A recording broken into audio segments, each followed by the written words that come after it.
it's no Fury professional grappling, but how does it feel to be, on a UFC fight week here? Feels good. It's definitely a dream come true.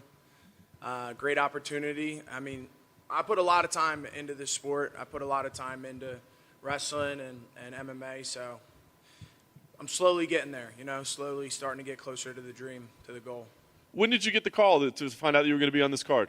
I think it was 10 or 11 days before Saturday, so it was like 10 or 11 days out. Yeah, I was in Acme.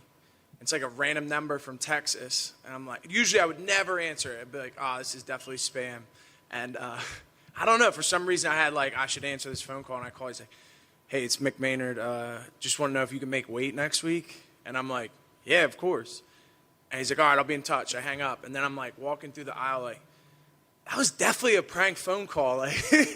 There's no way. And then I'm like, why is he calling me, not my manager? And then I call my manager. He's like, yeah, it's real. And I was like, awesome. That's great. So was there any, who's the opponent or what are we facing? Was there any talk of that? It didn't matter, to be honest. At that point, I didn't know that Trayshawn was out. So, I was kind of like, is it Urbina? I didn't expect Mike, to be honest, but I would have loved the rematch, obviously. I would have loved another chance at the finale. I think everyone saw how that first round went. But, I'm happy, man. I'm getting another opportunity, so, I can't complain. No doubt. So before getting this other opportunity, how would you have described your time on the show? Like when you walked away, were you frustrated or bitter or anything like that? So I was kind of under the impression that that they were going to have a card around all the tough contestants and the coaches, obviously. And then I saw that they announced Ortega and Volkanovski were in September on the pay-per-view card, and I was like, oh, that's weird. And I kind of figured that meant that they weren't going to fight on the same card as us.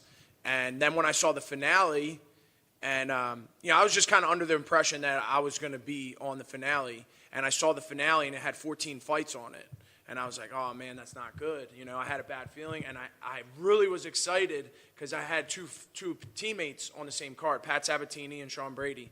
So, I was kind of like, oh, man, that sucks. That would have been a great opportunity. And then I got the call. Yeah. That's awesome. So how much were you training? Were you training as if there was going to be a fight for you this week, or did you not because you didn't have the call? I'm always in the gym. If I miss 2 days, my coach is up my ass. So I'm always in the gym for sure. I just probably didn't do as much little glove sparring as I would normally do. But we're always ready. We're always training. Yeah. That's awesome. What do you think about the matchup stylistically? What's not to love, Besides the obvious of he's been submitted 3 or 4 times. I think it was 3 times. And I submit majority of my opponents. That's a huge factor. It's rare that I get to fight a guy that's shorter than me, for sure, especially at 85. What's not to love about the matchup, for sure? Nice.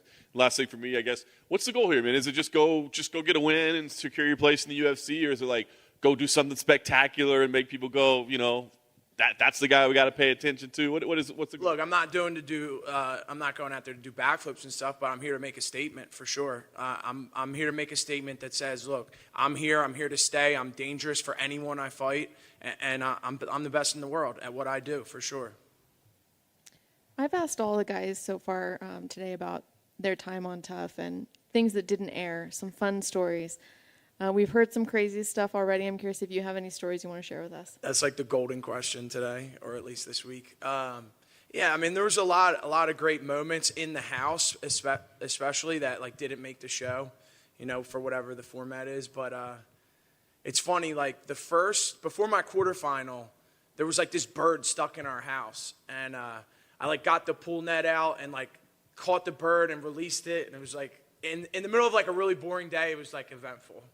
Probably doesn't sound that much. So I go out and win the quarterfinal, and then right before my semifinal, we were all sitting by the pool, and there was this bird just acting weird again. And someone said hey, look at that bird.